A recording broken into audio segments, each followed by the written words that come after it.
All right, welcome back to the Run.down post-game show here on the Strickland YouTube channel. And if you are listening to this the day after, the Strickland Podcast Network, Knicks win 126 to 120, bringing our record to 31-27 over the Utah Jazz.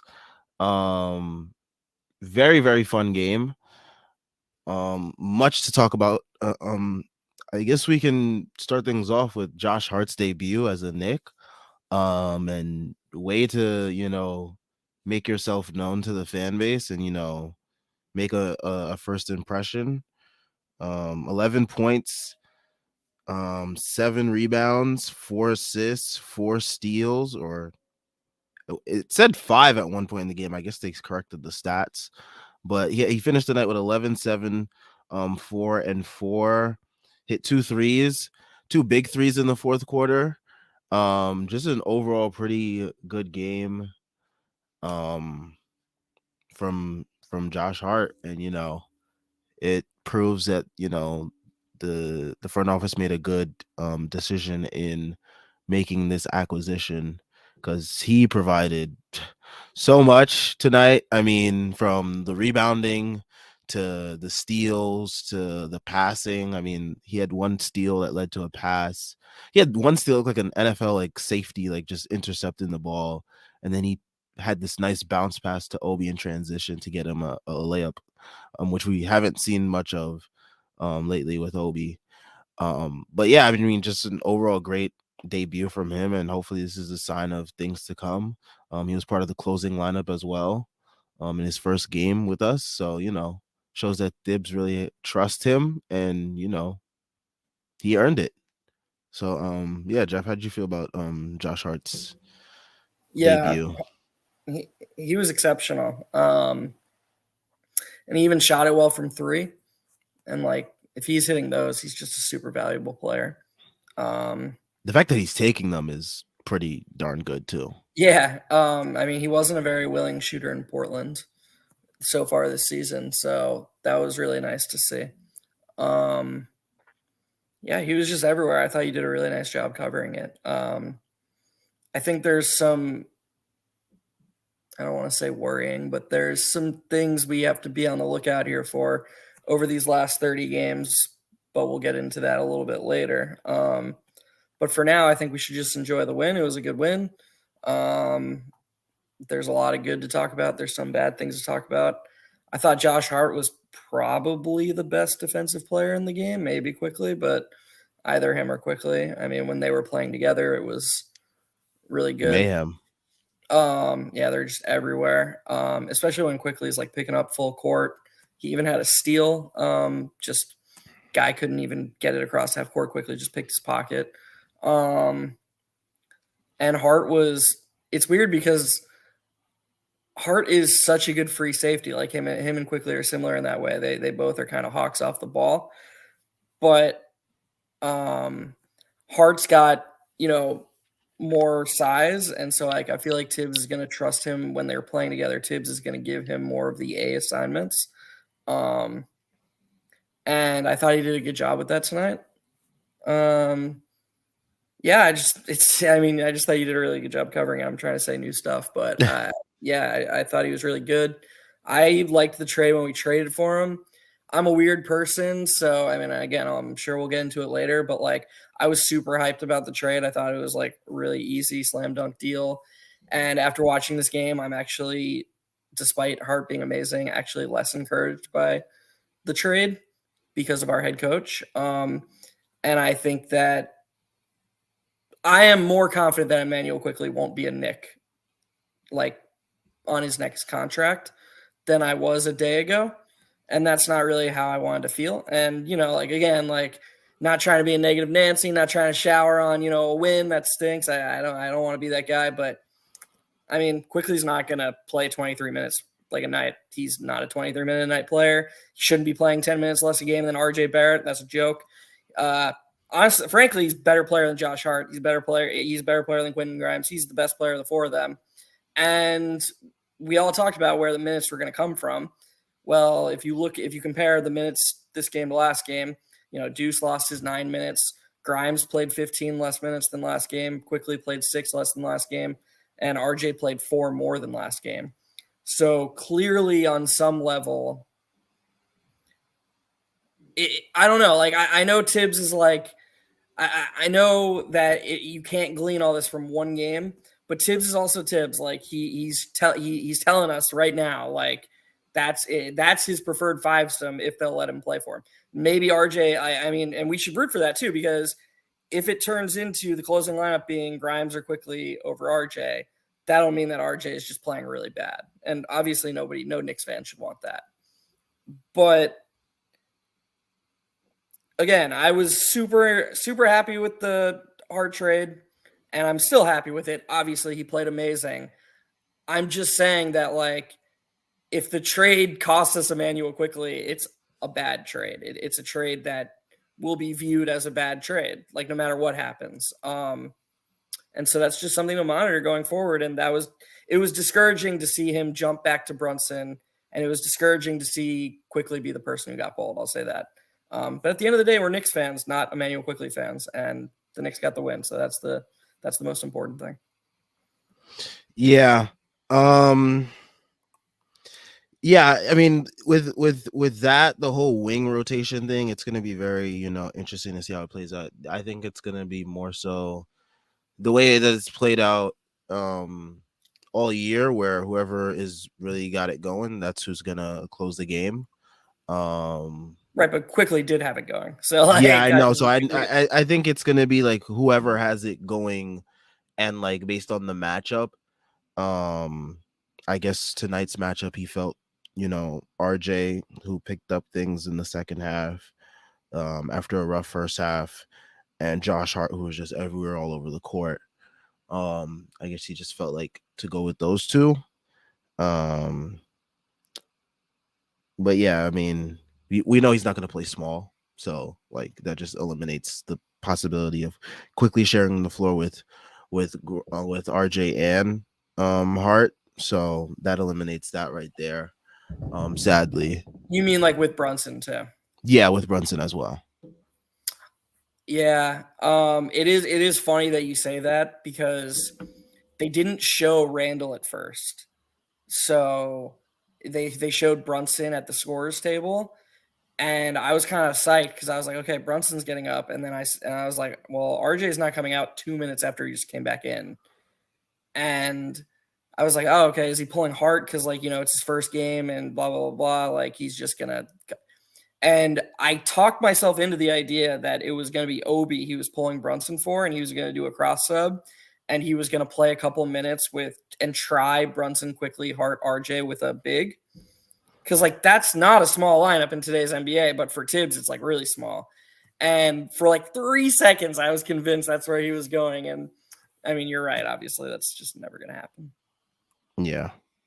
Nope. The coach that we have is just not that. His brain is not able to wrap his mind around that concept. But yeah, I mean, going back to the box score tonight, another 30-point game for both Brunson and Randall. First time Knicks have teammates go 30 in back-to-back games since 1987, I believe they said on the broadcast. So it's been a really, really long time since we've had guys do something like this. Brunson with 38, 3 and 5, continuing his revenge tour, after being snubbed from not only the All-Star like regular reserves, but even the replacement reserves. Brunson was not announced, and we'll see what happens with the whole Jaylen Brown situation. There's reports that Embiid might sit out the game too. It's very weird. With All-Star game this year, a lot of injuries, so still a chance that Jalen Brunson might get in, but as of now, he is not in, and he continues his revenge tour as he is scorching the earth, scoring the ball right now, at an efficient clip as well. Oh, yeah. Yeah, I mean, at this point, I just hope he doesn't get in. First of all, it would be like the fakest of fake first All-Star games. Second of all, he would stay mad. That's good for us. And third of all, like, these crazy minutes he's playing, he needs rest. Like, I just don't want him to deal with those All-Star festivities. He's one of the team's most important players. Just get him a weekend or a week off. Let him rest his body because apparently he's going to play 38 to 40 minutes every single game because we can't survive, 2 minutes with Emmanuel quickly running point guard. Yeah, that's still insane to me, despite everything that he's shown. But yeah, Julius Randle, another 30 piece as well. He will be actually in the All-Star game. He was named a regular reserve. No injury reserves for him. 31 points, 6 rebounds, 2 assists, 12 of 26 from the floor, and 3 of 11 from 3. Took a lot of threes tonight. I didn't even realize it was that much. But yeah, he played a really good game offensively. He took advantage of opportunities to score. I really liked him. I really liked his ability to, my brain is my brain is I'm so exhausted right now. But yeah, I just like his ability to, take advantage of, those mismatches and those opportunities. And he's got the mid-range shot going. And yeah, I liked his dunk that he had today too as well. Yeah, it was nice. And the fake poster where he clearly got fouled with the ball went in the basket anyways, that was pretty cool. Yeah, this was a weird Randall game. I don't know. I think I forget when I said it. I said it recently, but he's just such a frustrating player because every game to me it feels like I watch and I'm just I don't I like it just he just does things that irk me, and I don't know if that's ever going to go away. But then he puts up 31 and 6 and it's okay, I need to shut up. Obviously I'm wrong. But I mean, I can't help myself, so I do have to he is the last person that I want to have when Brunson gets into the paint and kicks it out to RJ and then that swing pass comes on the wing. I never want Randall to catch it because he literally never makes the next swing pass to Grimes in the corner. And there was 2 times tonight they had the exact action they wanted. Randall catches the ball, quickly is already setting the flare screen so that the Grimes defender cannot get out there. And Randall just did the catch, jab step, and everything reset. And I'm just dude, you have to make that pass. There's got to be somebody in the film room that shows you that pass is always there. We can crap on Tibbs' offense all we want, but it actually is very structured.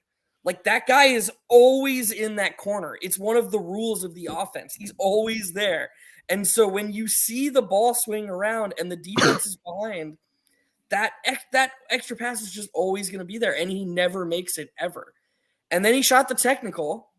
The fuck, man? What are you doing? Why are you taking the technical? I don't understand why the head coach isn't okay, here are the free throw percentage numbers. The highest is taking it. I don't understand. And it's not it was Randall and Quickly and a bunch of guys he's clearly superior to in the hierarchy of the roster. Brunson was on the court. Just let Jalen Brunson take the technical. Whatever. Okay, that was long enough. He doesn't deserve total apathy. He was great again. And I'm rooting for him. I don't want to throw you under the bus here, Sam, but I've never been as far as you in terms of just not liking Julius Randle. I'm rooting for him. He's a Knick. He just man, he's a frustrating player to root for. And I mean, I'm glad he's on our team. He's an all-star, 2-time all-star now, made all NBA, clearly a very good guy. I think the frustration is more just if he could just make those plays, he would be an amazing player. If he was just making that extra pass, that's just such a difference for the offense. And especially when it's Quentin Grimes, because he's just so out of rhythm right now. He was awful tonight. Awful. He refuses to shoot. Right. But he doesn't get the ball. He doesn't ever touch the ball. And that's the nature of the offense. I get it. If you're not a primary initiator, you're just not going to touch the ball very much because, as we've talked about in here a number of times, the whole goal of Tibbs' offense is to keep turnovers low, get offensive rebounds, but most importantly, it's to bend the defense. That's like the whole point, read and react. They're not helping off shooters anymore in 2023. Like read and react might have been fun 15 years ago when the three-pointer wasn't properly valued. Because if you had a guy like Derrick Rose, like MVP Derrick Rose, every single time he got into the paint, that paint was collapsing. And so Derrick Rose in a read and react offense in 2011, they were getting a good shot every time. They just were. It's not happening anymore. Like Jalen Brunson, as good as Jalen Brunson is, it's very rare that he draws, two defenders. He's got to be in a zone to draw two defenders. That's why you see all these possessions when Jalen Brunson dribble, shoot. Thank God he's really good at that. Thank God he's a really good mid-range shooter. But the result is Quentin Grimes doesn't touch the ball very much. And so, man, like this sucks. Like I apologize to anybody watching this. I don't mean to be a negative Nancy. This is a great win. Like, shut up, Jeffrey. Just let Sam talk. Yeah, I mean, I've accepted this is who Randall is at this point. Like I don't really think anything's really gonna change with him. And a lot of his bad habits have already been fed into for too long to really, I think, reverse at this point. Especially with the coach still, who's still here.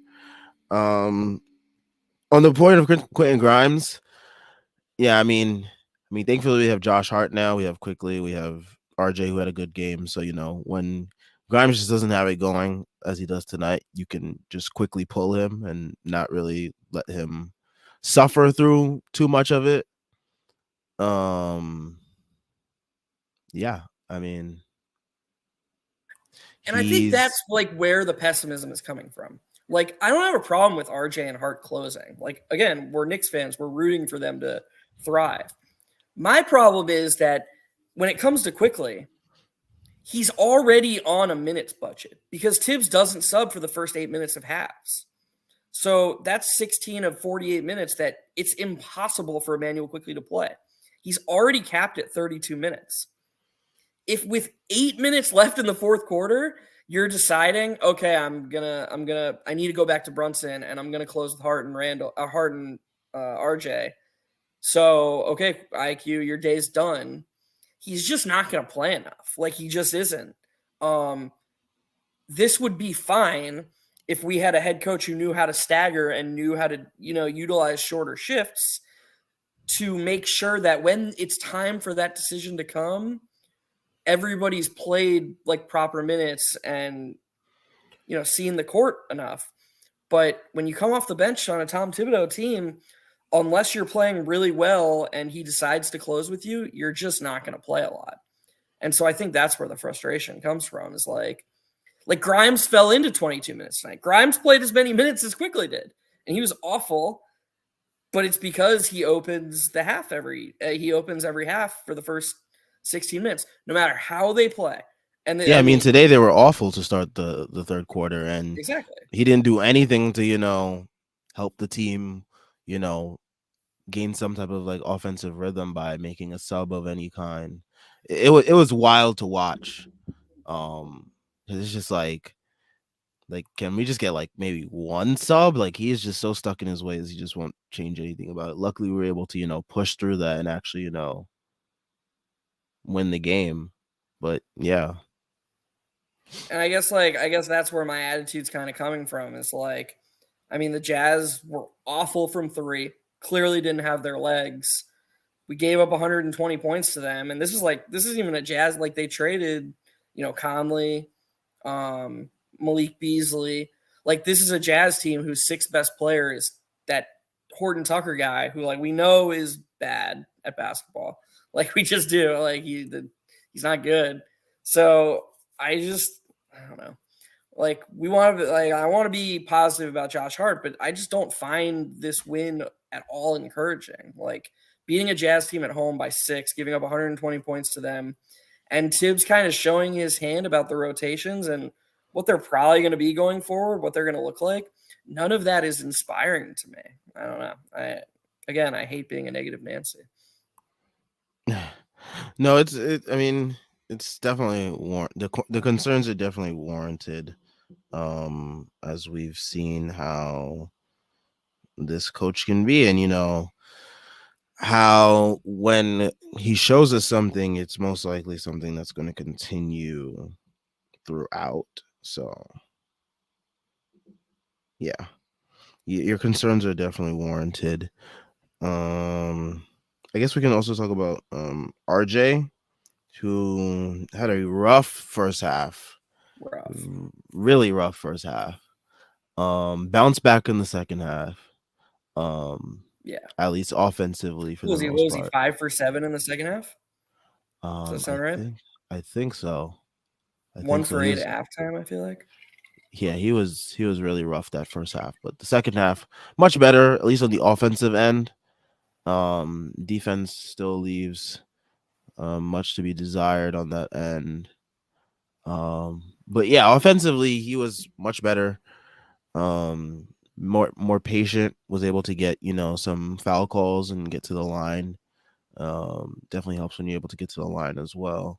But yeah, he definitely had a much better half. He hit some big time threes to help us with, I think, either take the lead or sustain the lead that we had. Um, He hit a but yeah, three. The Jazz tied it up. He hit a three to go back up three. And then we were up three later in the game, and he hit a three to go up 118, 112, I believe. Those were the 2 threes he hit. yeah. Let me just take a look I think we should give here. a shout out to Hardenstein. I thought Hardenstein was great.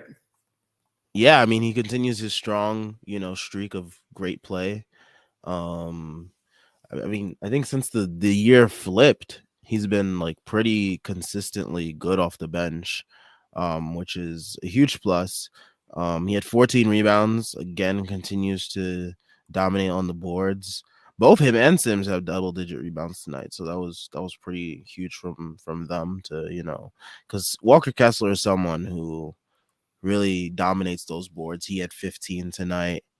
Um, but yeah, it was good to see Hartenstein and Sims, both of them be able to contribute on the glass. But Hartenstein continuing to be a presence, not even just like on the glass, but like defensively, he's able to um, stifle shots at the rim or deter shots at the rim. So that's been an interesting development to watch, and hopefully he can continue that up because that really helps the bench unit be more cohesive with him quickly. Hartenstein, hopefully Toppin can get some more minutes. And I do gotta say, man, RJ missing Toppin on that lob was, Oh man, man, like you you um, just you just can't miss that right there. you just feel for Obi at this point, honestly. Like what he he might not be. Who knows what he is as a basketball player? Like um, but he's not allowed to show a true representation of who he is ever. Like he's just constantly asked to make the best of a terrible situation. Like that's all there is to it. I hope he's traded in the summer, honestly. Like I want he's not going to succeed here as long as this coach is here. So I hope for his sake he gets another opportunity because the truth of the matter is he turns 25 this year. Like it's not old, but it's old for an NBA player who's in his fourth season. Like how many more opportunities is he gonna really gonna get? Like Tibbs took his first contract and lit it on fire.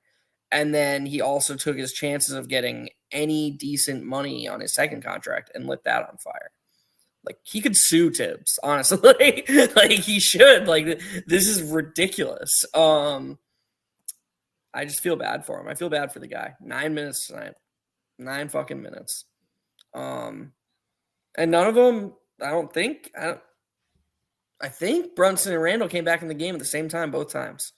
So I think that means that Obi played like 0 minutes with with Brunson. That could help Obi Toppin. Like I don't why the fuck do I have to say this on every post game?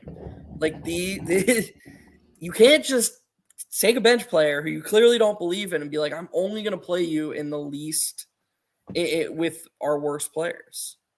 It's just, it doesn't make any sense. There's no way for that player to thrive. And this isn't a team with LeBron James. You need all your guys to thrive. Tibbs has this belief that, oh, I just ride my best guys no matter what. But like, there's no ceiling for that. There's no, there's, I guess we just got to enjoy what we can right now. Yeah. Yeah. I mean, I don't know what else to say to that. Definitely agree on that front. That's part of the reason why I made such a big deal of Josh Hart, finding him on that break and getting him that layup, because like Great call by you. we don't see any of that. Like guys don't pass to him no more. No one gets him those lob opportunities. Like Quickly was someone that you could always count on to Who's the been funny trying thing. recently? Have you noticed that Quickly's been trying recently? He has, Quickly's but really, it's been like too forced to a point where it's like it looks like it's telegraphed, and now defenses are able to see, oh, he's trying to pass it to him. It's led to some excuse me, it led to some turnovers. At least the couple of times that I've noticed it. And it's funny because a lot of people in the beginning of the year, they were like saying, oh, Quickly, he doesn't pass to Cam, he only passes to Obi. Well, it's like now he doesn't pass to Obi anymore, so it's just like, but yeah. there was this play that they had at the end of last season, and it's gonna sound so like random and nerdy of me, but they did it like 5 times in the last 3 games. When Quickly and Obi were getting like more expanded roles, it was like the last 3 games that Randall didn't play. And so what they would do is Obi would have his guy sealed on the block. Like you know how like when a guy and his defender are just kind of like standing around, like it's basically like the defender's waiting for the offensive guy to like make some sort of move. You know what I'm saying? Like they're just kind of standing next to each other. So what Quickly would do is he would call for Sims to come screen for him, and this would just open up the paint, and then Obi would seal off his man and Quickly would throw a lob to Obi under the basket because the paint was unoccupied because Sims dragged the center out of the paint. And they did this like 5 times, and I was like, this is actually really smart because the Knicks' primary action is always, a high screen and roll at the center. So this is a good counter to that. And they just don't do that anymore. Like Obi's not allowed to go in the paint. It's like it's a rule or something. Like he's not allowed to go down there. And I don't know why. And then they also don't do that. You remember like earlier this season, they used to open the second quarter a lot with that kind of cool play that ended with a lob to Sims. Like I swear we saw at the start of the second quarter Quickly throw a lob to Sims like every single time. They don't run that anymore either. They just don't do anything anymore. It's just high ball screen and hope. It's mind-boggling. Yeah, it's just high ball screen and hope for the best. That's what Thibodeau's got. And it's worked to a degree, but it's like, and like people will say like, hey, it's work, they're winning, but it's like also like you can refute it by saying how much better could we be if we expand the playbook? Like that's always a thought that crosses my mind.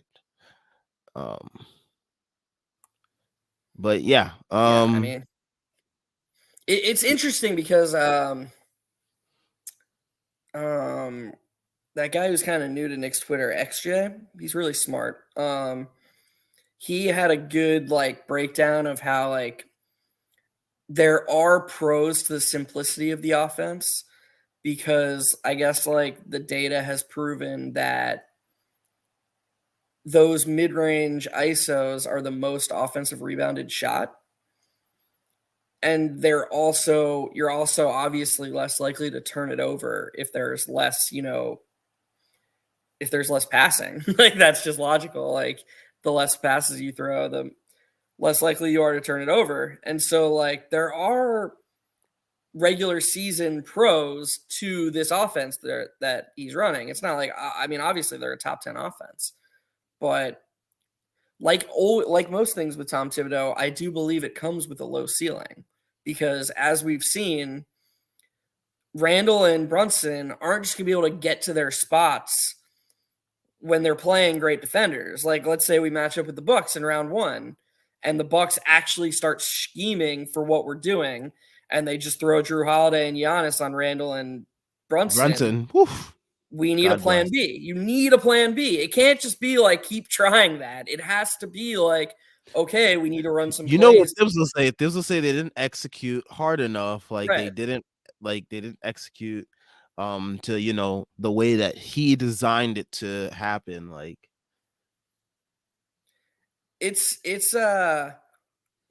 it reminds me of in football when like a coach punts on 4th and 1 from midfield and then they never see the ball again. And in the post game, he's like, well, if the defense just executed and got the stop like I planned, we would have gotten the ball back and had a chance to win. It's like, but shouldn't you account for the fact that maybe they're not gonna get the stop? Like, shouldn't that's your job? You have to play out the range of outcomes. Like Tibbs doesn't really see it as a range of outcomes. He just sees it as like, if everyone does what I want and the things go the way I see them, it's gonna work. And it's like, okay, but that's not always gonna happen. It's yeah.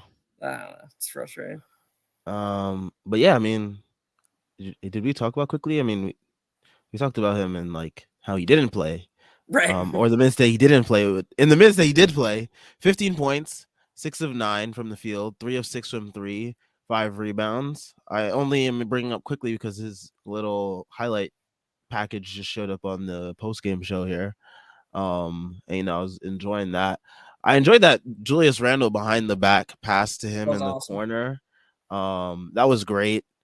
And it's just great to see him like. Can I say something about that play Mhm, before you continue? I'm sorry. go ahead.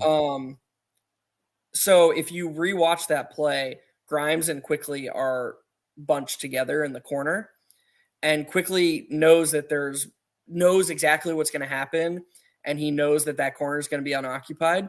So he waves Grimes away. He clears him out, and Grimes goes to the corner opposite. He bolts to the corner opposite because Grimes is smart. Like he sees what Quickly sees.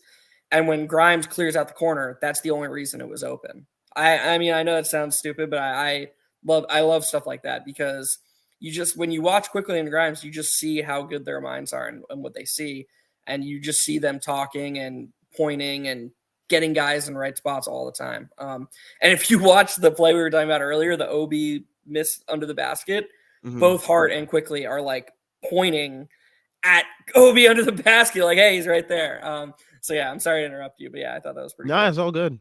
No, definitely. I mean, I feel like a lot of these guys, their IQ is probably a lot more. It's being hindered by Thibs's stagnation and like rigidity. Like I feel like their creativity and their you know, like just their basketball chops would be highlighted more in a system that allowed for more offensive creativity, more you know opportunities for them to showcase that, more movement, more stuff like that. So you know but yeah, I mean, IQ, he had a great game. I wish he played more. I won't really complain that much, just because like Josh Hart, I feel like also with this game, I feel like Thibs might have just been trying to just get Josh Hart out there and just like see what he does with like different various units, and like he used them tonight in the closing unit, just because he had such a great game defensively and on the glass. I mean, when you look at all the boards that Josh Hart got, and we'll get back to quickly in just a sec, when you look at all the boards and like all the hustle plays that Josh Hart made, those are all like the loose balls and stuff that we did not get in so many losses that we got this year. Like case in point, Dallas. If we have Josh Hart for that Dallas play where Luka does the BS off the rim, Yeah. Josh Hart probably grabs that board. Like I'm like 99.9% sure he grabs that board if But he's in like, there okay, for a deuce or a I agree. grind. I agree with your point. I just need to say, like, Grimes was 99. He had it in his hands. That wasn't I like a know, lack of but effort. like I feel like Josh Hart, like he just goes that extra mile for like Yeah. some of these like loose balls. Like he makes sure that he has it with like his whole being. Like he makes sure to grab the shit out of these rebounds. But yeah, I feel like a lot of these loose balls and stuff, like the way that the ball is bouncing Josh Hart's way is the way that it usually goes for the opponents when we're playing them. So I'm glad that we finally have someone like that on our side. And hopefully Thibs And it's doesn't go always somebody like Hart. Like it's always like how many times have we as Knick fans been like, it's literally right there in your hands. go get it. How did you let that smaller guy poke it away from you? Hart wasn't like having balls bounce to him. He was anticipating where they'd come off the rim and just going and getting them. That's a huge like I shouldn't have been so overly pessimistic because the point you just made was so great. Like Mhm. if I was more of a Tibbs optimist, I probably would have spun it the way you just spun it. Like I would have said, "Oh, he probably wanted to get him some looks with different guys. He wanted like that's a much better and smarter way to look at it." I'm just always going to be lean pessimistic with Tibbs, and also it's one game. Like it's not like Emmanuel Quickly is not allowed to play 23 minutes in a game. That's okay. Like as long as most of the time it leans higher. I think it's just like the combination of Quickly was playing really well, and I was like, Mhm. oh, he's going to close tonight. Like that's just going to happen with that. But On any you're other team, he does. I'll right. tell you that. You're On any other team, both Quickly and Hart close tonight. right. But I mean, even then, I mean, you look at Hartenstein, you're like, man, Hartenstein also deserved to close somewhat too, because like Hartenstein was great on the glass and Mhm. defensively as well. So it's like you gotta. It's like the coach has to pick his poison, and Thibs is always gonna pick having that traditional five out there as opposed to going small, because I think going small could have worked tonight as well, because I thought the way Hart was rebounding, he was rebounding like a big as well. But yeah, back to Quickly though. Continues to, I like that he's finally like been able to what's it balance the 2 point scoring and the 3 point scoring. It seems like there are some nights where he is more 2 point heavy in terms of going to the rim a whole bunch as opposed to taking threes, but it's good to see him have these games where there's like a balance of him being able to take and make the threes as well as being aggressive and finding his shot at the rim and the 2 point shots as well. So that's always encouraging to see, and hopefully he continues to keep that up. And so far he has. So, I'm very optimistic about that. 100%. Still waiting on him to just have one of those like I don't know, like 6 for 8 3-point games. Like it felt like tonight was going to be that night because he was like 3 for his first three. Um, I don't know. Maybe he's just not that type of shooter. It seems like he should be. No, he wasn't 3 for his first three. I think he was 3 for his first four, but whatever. And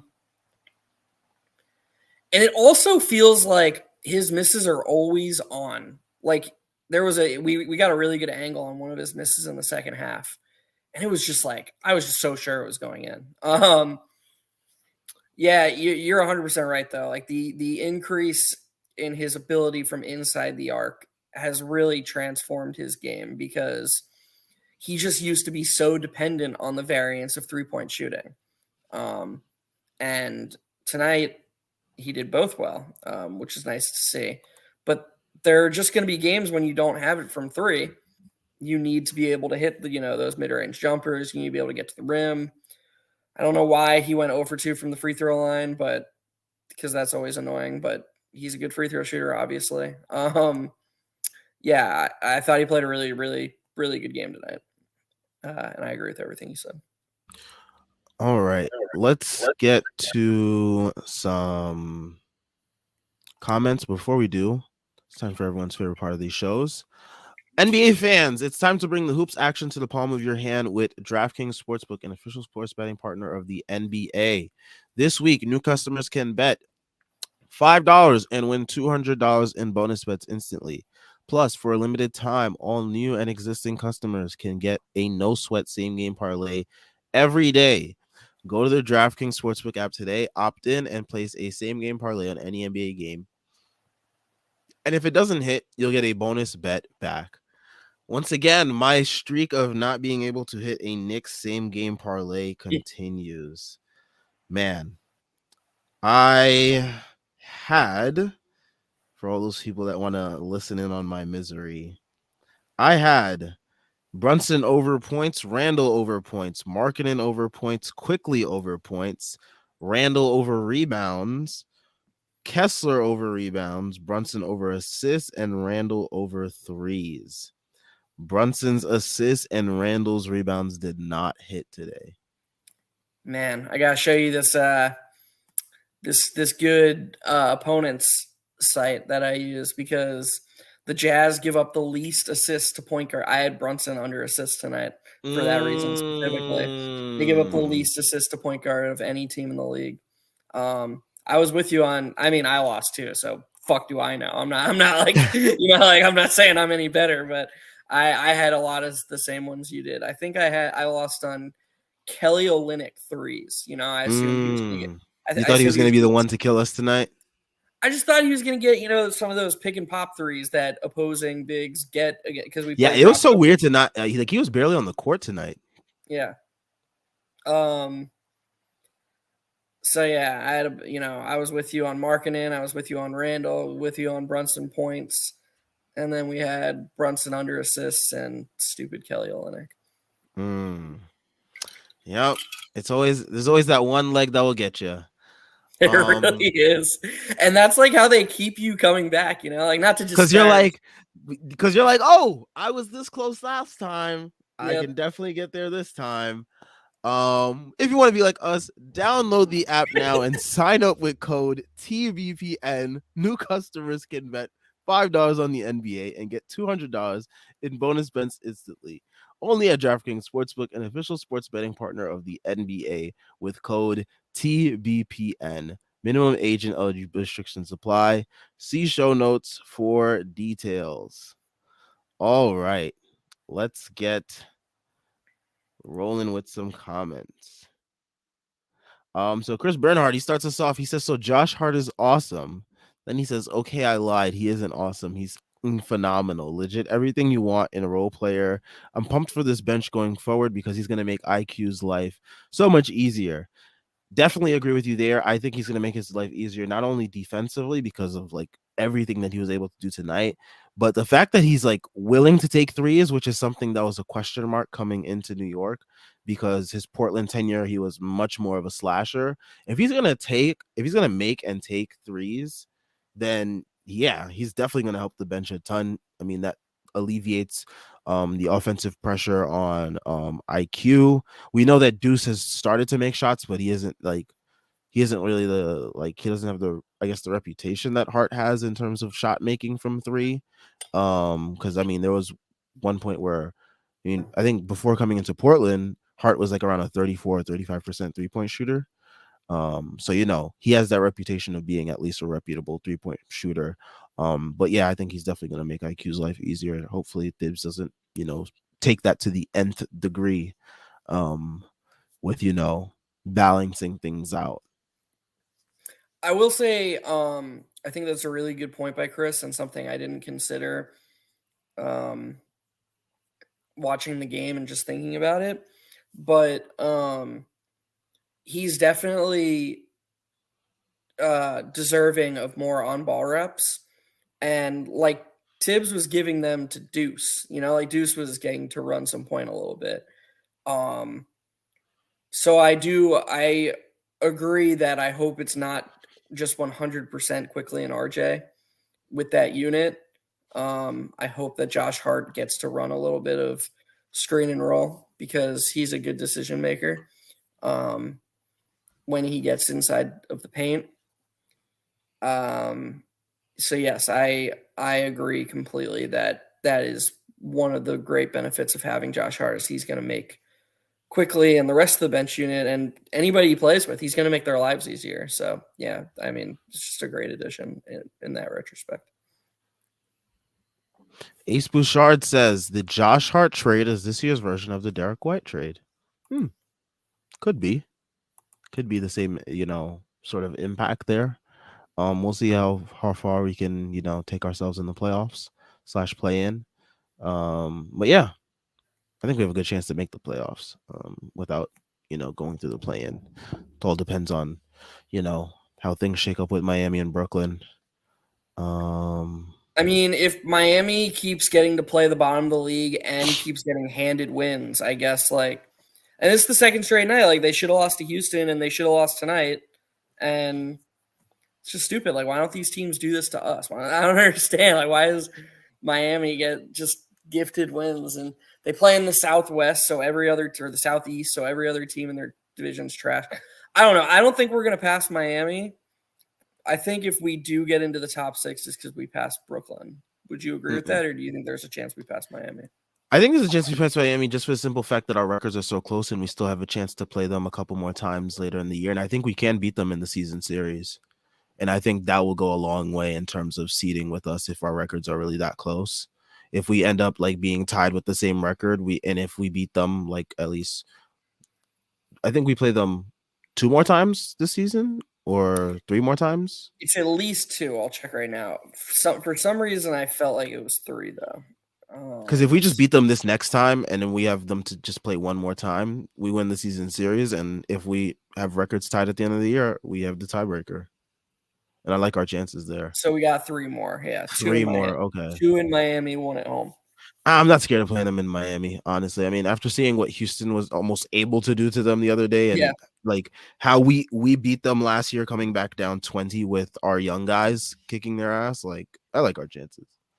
Miami isn't scary this year. Like going back to yesterday, me and Tyrese, we were like live reacting to the end of that game because I literally pulled it up on my phone as I was like as we were streaming, as we were going through the post game. And Tyrese was like, the game is tied. And I was like, no, it's not. Like, Miami just got a lob because Houston didn't know who to switch on who. Like, they didn't know who their man was. And that's what you get when you throw a bunch of like 20-year-olds on the court together that don't know what they're doing defensively. Did you see the end of the Brooklyn game tonight? No, but I caught some clips of it on Twitter and it was insane. Yeah, Dinwiddie hit like a 40 footer at the buzzer, and everybody thought it was going to overtime when they were down 3, and then they reviewed it and it was called off. Like he barely didn't get out of his hands. So, man, the NBA is great. I hope everyone just loves the NBA and loves the Knicks. Yup. Andre Cross says someone out there in the ether, Schwinn is watching Josh Hart pointing at his TV and yelling, "That's how you fucking rebound." Yeah. Definitely. I mean, I think every Knicks fan is yelling at their TV. Huh? Please keep this comment up while you respond. Don't change it. No, I think every Knicks fan was definitely screaming at their TV. That's how you fucking rebound, because like this team has had a serious issue with getting rebounds in clutch situations, and in the fourth quarter, like. I brought up the Dallas game, but like there's been so many games where like the ball just doesn't bounce our way because guys are just not giving the effort. Another situation is if RJ grabs that rebound, does the Clippers game go to overtime? Probably not. And I think Josh Hart grabs that rebound there. I really do. Especially after seeing how he rebounds the ball. He rebounds like his life depends on it. But doesn't it just seem like to move it away from the quickly part of it? Doesn't it just seem like Josh Hart is just a lock to close every game? Like if he plays like this, hell yeah. But I don't even think like the thing is that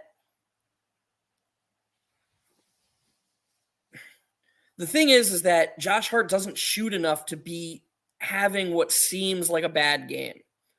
So like every game, Tibbs is gonna like have an erection watching him because the effort and rebounding is always gonna be there. Yeah. Like I think he's just always gonna close, which is fine. Like, but we have to consolidate this trade and make it worth it. Like we have to extend him. Like he has to be a Knick for the next 5 years, or none of this will have been worth it because. I think both sides want to get that done. Yeah, I agree. There's like too many connections. Like Jalen Brunson's here. Leon Rose was his former agent. Josh Hart says he wants to actually find a stable home in the league. He's been traded around so much. So I think, both sides, and Tibbs loves him, and obviously Leon Rose loves Tibbs. So like I think all sides seem to be in one accord on this thing. So it's It's just a matter, I guess, of the number. But yeah, it looks like Josh Hart will be here for the foreseeable future, and he's a winning basketball player. So I'm all for it. So yeah. Yeah, I agree. I'd be this summer, like my ideal summer would be Quickly and Hart getting reasonable extensions and them trading Obi. Not because I want Obi gone, but just because Got a free first of Obi. all, I think if we trade him and the team rolls with a 9-man unit next year, I think it kind of forces Tibbs to give, like, it forces the bench unit to be Hart and RJ on the wings, but as the 3-4, and then just quickly in a big. So what it does is, if Tibbs keeps running rotations the same way, is instead of or wait, what am I saying? Oh yeah, it would be Deuce. It would be Deuce would be the ninth man. And I don't know. To me, the idea of a Deuce, Quickly, Hart, RJ, potentially Hardenstein lineup sounds awesome. Like that sounds like a ton of fun. A little, you'd say it could be a little small on the boards, especially with how bad RJ's been on the defensive glass, but that's where Josh Hart's so valuable. Like him and Quickly are plus rebounders, and Hart's not just a plus rebounder; he's an elite rebounder. Yeah, definitely. I've been looking at these Twitter clips of Josh Hart and Jalen Brunson. It definitely seems like Josh Hart is going to be someone that is sticking around in MSG. Yeah. I wanted to say something and I forgot. I hate when that happens. I talk too much. No, you're good. You're good, man. My brain is in the clouds because of work and all these other stuff. RR says, can we get a player's exception to have literally anyone else play in first halves except for RJ? Sadly, a rule does not exist in the NBA of this sort yet. Maybe if RJ continues to play like this, then the Knicks will be forced to, advocate for such a thing. But yeah, I mean RJ, man, he's been a very interesting point of contention amongst Knicks fans. There are Knicks fans that go to the extreme of both ends of the spectrum in terms of criticizing him and coddling him. I think I find myself in a happy medium where I am able to, notice things that aren't in his favor, that are out of his control, as well as, give him flack for when he's not doing certain stuff. Um, but yeah, I mean, I I'm quick. Yeah, everyone knows me. I'm quick to criticize anybody. No one gets the brunt of anything from me. Like I'm not soft on anyone on this team. So I just don't get how you can be anywhere but the middle, because you're a Knicks fan. So like everyone who's a Knicks fan should be incentivized to root for him on some level. But if you're like a rational, logical thinker, he hasn't been good. Like there's all this evidence that he hasn't been good. So I don't get people who are so irrational they've like convinced themselves he's been good. And I also don't get people who are Knicks fans who get that he hasn't been good and therefore like hate him.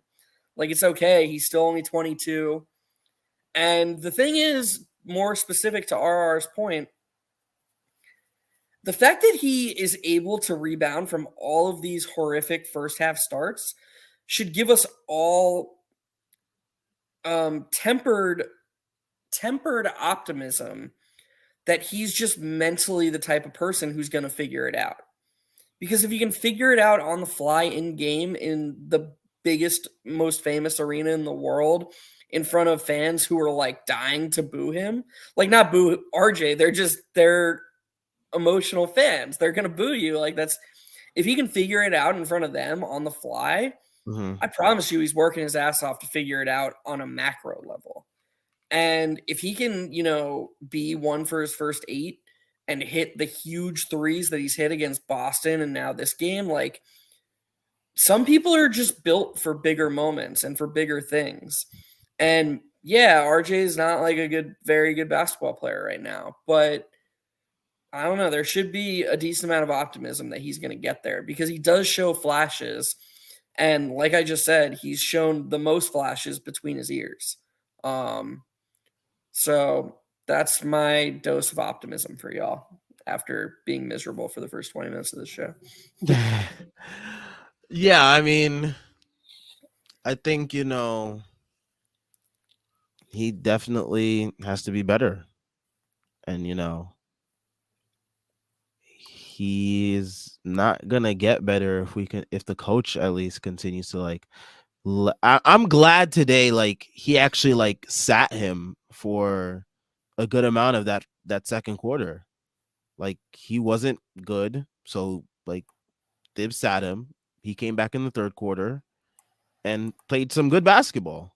Like that's what you're supposed to do. I hate when Thibs like he's playing bad and Thibs like lets him play bad through an extended stretch of like 18 minutes straight or something like that. Like that's just Yeah. insane to me. That's not good coaching.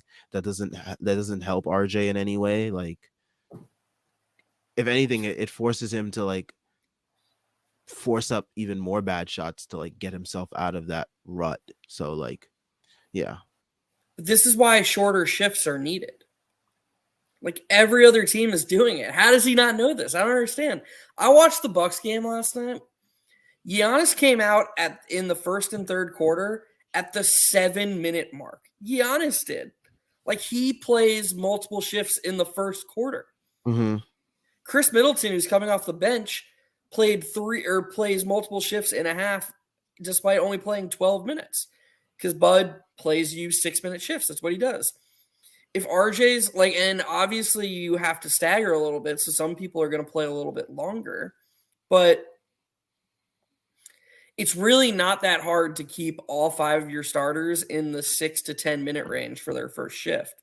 And what it does is it creates so many different more lineup combinations. It lets other guys play with, different players. It lets different lineups function together. And to your point, it doesn't keep guys who are not playing well or lineups that aren't playing well together for extended periods of time because you think that's like the rule. Like sometimes a change is just needed. And people always just be like, "Oh, Tibbs wants to lean on his starting lineup." Well, okay, if we had the best starting lineup in the NBA, yeah, okay, that's one thing, but we have a really young team that's depth is its strength, not its top tier talent. So, they're not just going to show up on 82 nights a year. And the point you made earlier, where Tibbs would just say, well, if they executed, it would have worked. The most volatile group of players is young players. So this whole like rigidity and continuity thing, you need to do more improvisation with your rotations, and you need to be more open to versatility and to changing it up. And that's why you'll never be able to convince me that there's not a worse marriage of roster and coach. Because I do think there's rosters out there where what Tibbs does and what he brings would just be absolutely enabled and he could have success. Like he's clearly like on some level a smart basketball mind. He clearly knows how to like motivate players because you saw Emmanuel quickly tonight. He was the first guy off the bench celebrating after every big three. This is year 3 with a player who's probably going to lose out on like $50 million because of this head coach. And Thibodeau has like mind fucked him into thinking that like, oh, it's okay. Like you love it. You're going to fucking like it here. And and he's just done it. So clearly Tibbs knows how to talk to people in a way and knows how to like get a team to play for each other. That's a skill. That's a skill I certainly wouldn't have. These guys would just fucking laugh at me like if I was the coach and I was talking about my analytics and shit. They'd just be like, "Who the fuck is this guy?" Like. But he's got that skill. I don't think this is the roster for him, and this is just another example of why. Yeah. Hopefully this marriage come to an end, but I don't see that coming. Um All right, let's see. Jordan Bub says, I think the Hart trade will cost you Obi more than IQ because I believe IQ is more valuable than Obi. I mean, with Obi, it just seems like everything is pointing towards him not being here that long, anyways. So yeah, Yeah, I think Obi's gone regardless. So I don't think it's a choice anymore. Like I think Obi's gonna take what he can get at this point. And like, who knows? Like I was just saying about quickly, aside from like somebody tweeted it tonight.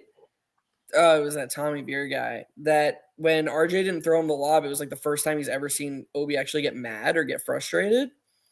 Like Obi's another guy that seems happy all the time, like all the time in a really weird way, in a way that I again wouldn't have in me. I would just if I was Obi, I would just be so mad. So who knows? Like maybe he just loves New York. This is where he grew up, or this is where he's born. Was he born here and then he grew up in Florida? I don't know. Regardless, maybe he'll just take some cheap extension and just re-sign here. I don't know. We're gonna be over the cap, so like if the Knicks threw like 3 for 30 at Obi and he was just like, "Fuck it, I love New York, I'll take it." I guess maybe he'd stay. I guess that's not insane, but I do think that, like you said, Sam, the writing's on the wall. yeah. There was also another play where IQ missed Obi on a lob, and Schwinn had tweeted it out where Obi yelled at him like, "Look for the fucking lob," after a play. So this is something that's starting to, I guess, build up with Obi. That the frustration, which I totally understand because they used to look for him on the lob, and now they don't. So Yeah, they just all he gets to do is shoot threes or attack closeouts. And when he's in ruts like he is right now, the minutes are less, the touches are less, like and it affects other areas, he just looks less engaged defensively. He looks less engaged on the defensive glass. Like this version of Obi Toppin isn't helping you win basketball games. And so I understand why Tibbs just goes back to Randall. Because Randall apparently made a deal with somebody that he's just not allowed to get hurt or tired no matter what he does. Like the he devil. just he just plays forever. Um yeah, it's a tough situation for Obi. Yep, we shall see though. We shall see. JL says THT season high. Are we surprised? No, we're not. It's always against us. We are not surprised. I mean, the three refs may as well have been three Laker fans who want to be three proven right clutch, about their three takes. clutch representatives. Yeah, about all, and the only reason like they're just refing to prove themselves right with their awful THT takes from 3 years ago.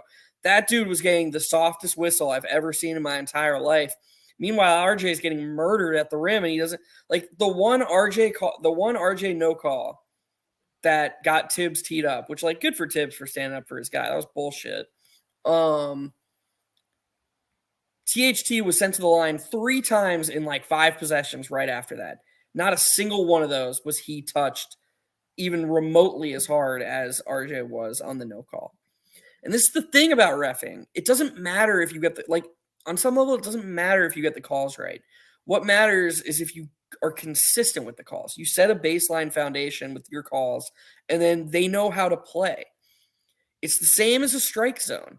Your strike zone doesn't have to fit the box that ESPN puts up there when you're watching the games, but it has to be the same for both sides because players get used to it and they are like, okay, I know what a strike is now, I'll adjust. These players are more than happy to adjust to the refs if it goes the same both ways. But when RJ gets killed and THT gets a Trae Young call for 3 straight possessions, yeah, guys are going to be frustrated. And that was just bullshit. Yeah. And the rest are never consistent. So, yeah. Sadly, this is like what we gotta expect from highest level of basketball in the world. We got a late night Shams bomb. Reggie Jackson signed with the Nuggets. Yeah, I thought he'd be a Sun. I Is also Payne heard is Payne out for a while? no, I just thought like they'd sign him for like some some depth Uh, because yeah, that's true. but I think they'll go after Will Barton, who will be on the buyout market. Because they lost all their wings Yeah, in the they did. deal.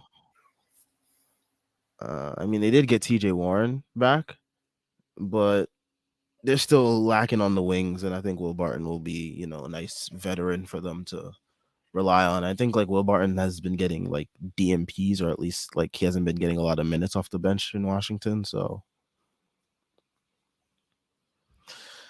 all right, let's see what other comments we have here. Hawkeye 420 says Jeff Vroom looks like he cashed out some quality bets. I respect it.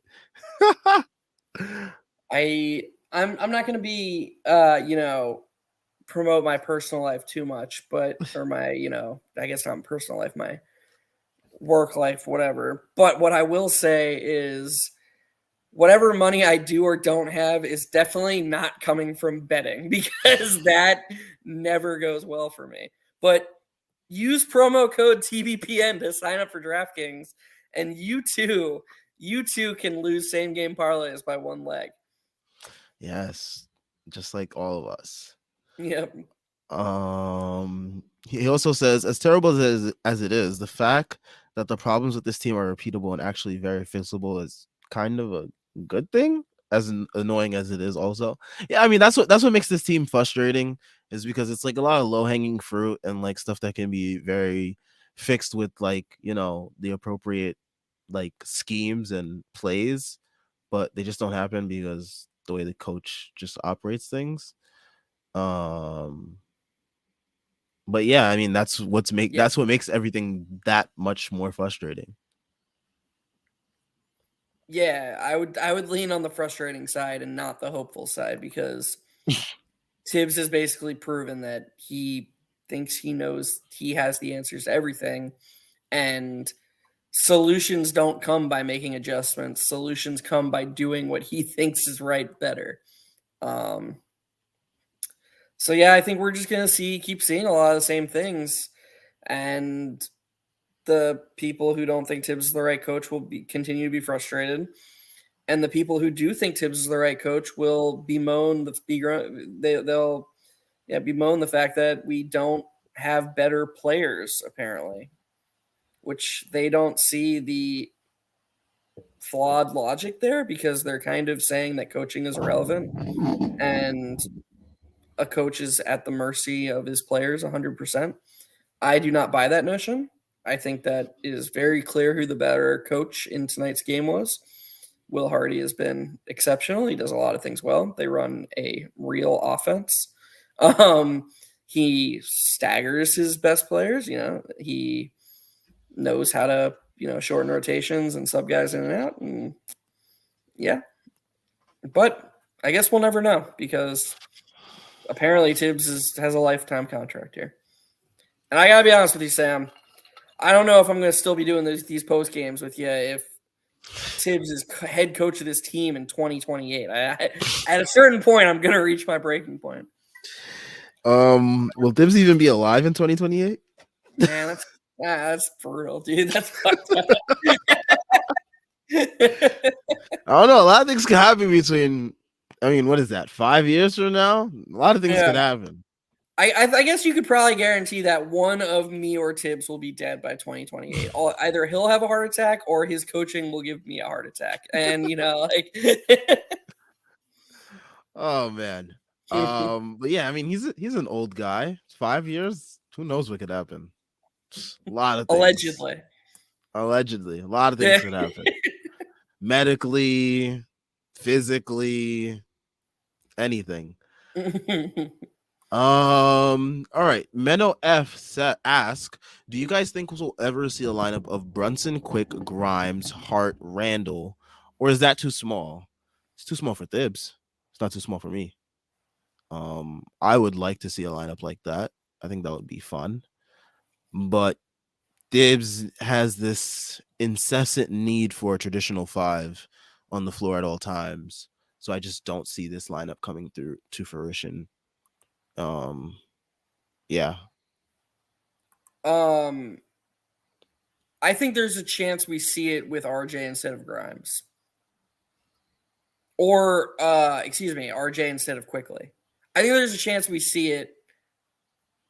I think there's a chance we see the RJ Hart front court, especially if Obi keeps struggling.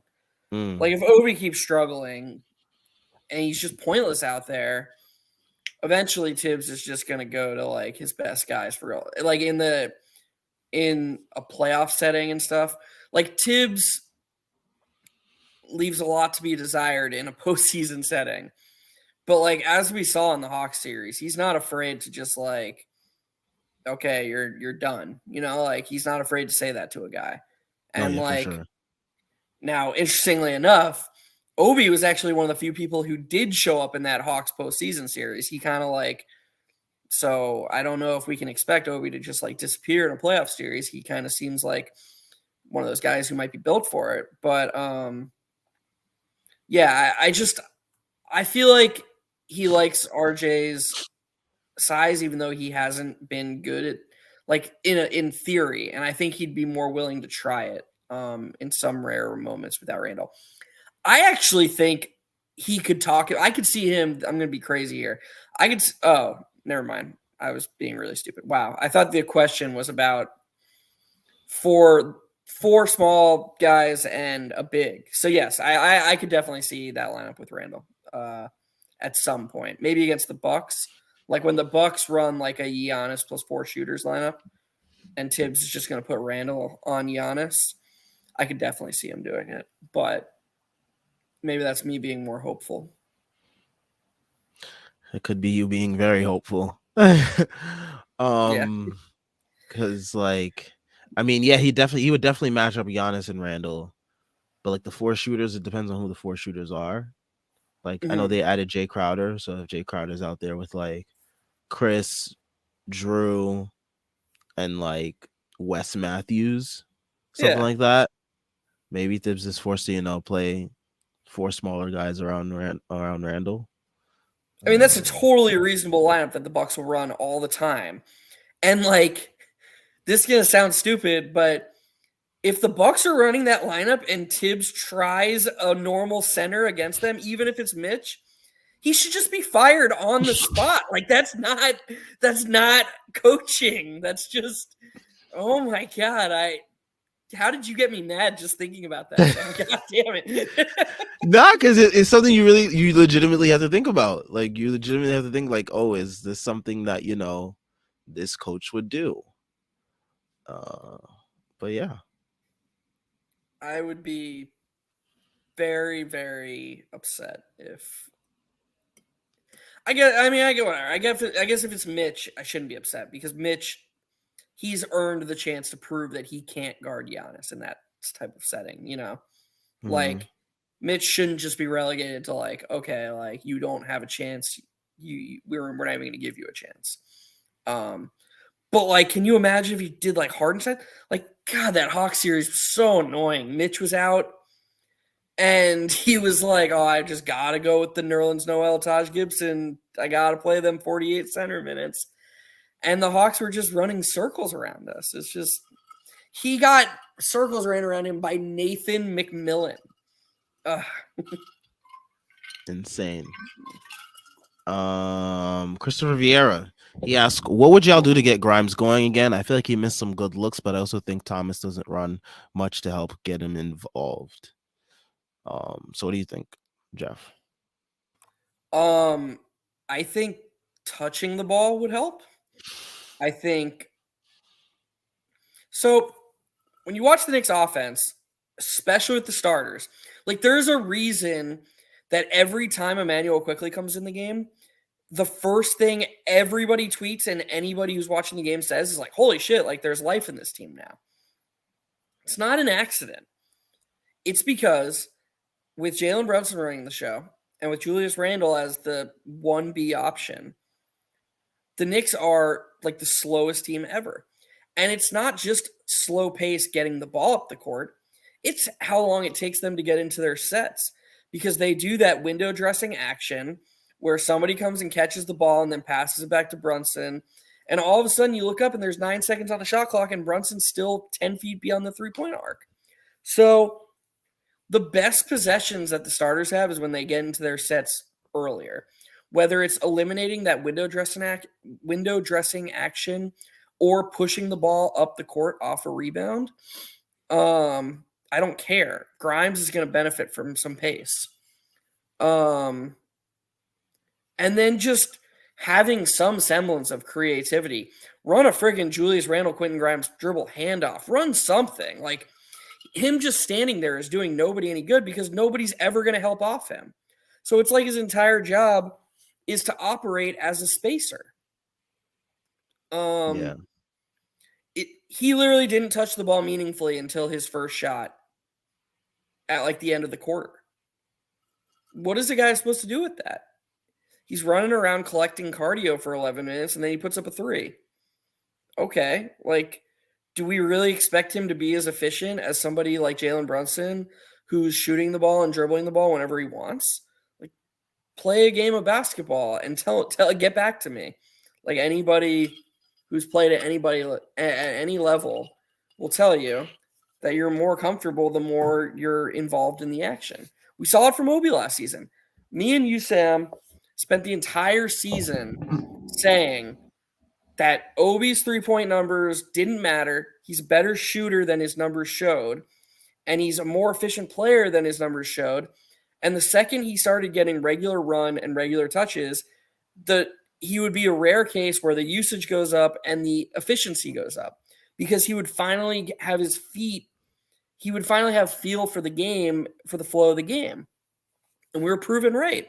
Grimes is the same thing. This is a former point guard that you're saying you're not going to touch the ball ever. So, like, I don't think his efficiency really matters right now until we start running a more, like, democratic offense. I think you're going to see these types of fluctuations in his efficiency. Christopher Vieira, and I definitely agree with what you said. He also said, agreed, I wish we could use him as a movement shooter too, which I think would go into like the DHO thing. And, just like running like some type of off-ball action for him to, get something, while he's on the move. But I do like him spotting up more just because he seems to have a thing with setting his feet when he's shooting, where he's rushing his shots. I don't know. Did you see what Tyrese called him on Twitter? He called him a light-skinned Muppet. Yeah. Dude needs help, man. Like, what the fuck is that?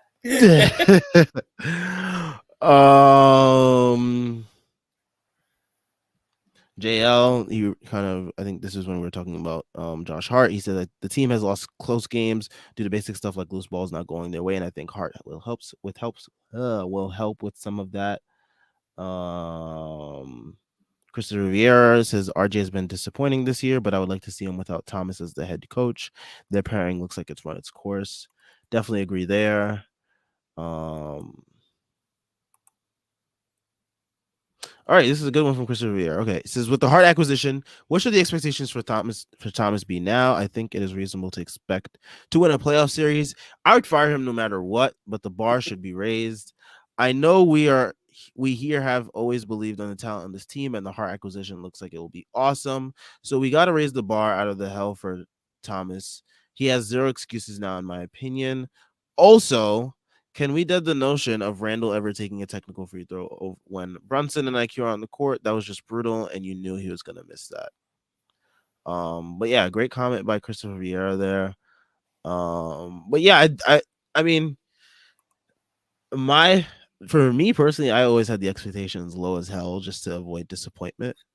Like, I just didn't want to be disappointed, but I do think they should be raised, obviously, with the acquisition of Hart, because I do think that he does clean some things up on the margins for this team in terms of rebounding, going after loose balls, hustling, defense. Like, he just adds so much on those on those margins that the Knicks have, struggled with all year.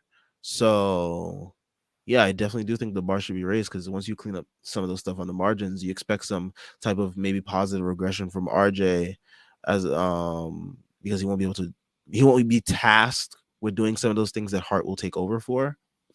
You kind of think that, there's some positive regression with him as well. You just overall expect the overall product of the team to be much better. Yeah. Um, I mean, I I think that the expectations were too low to begin with.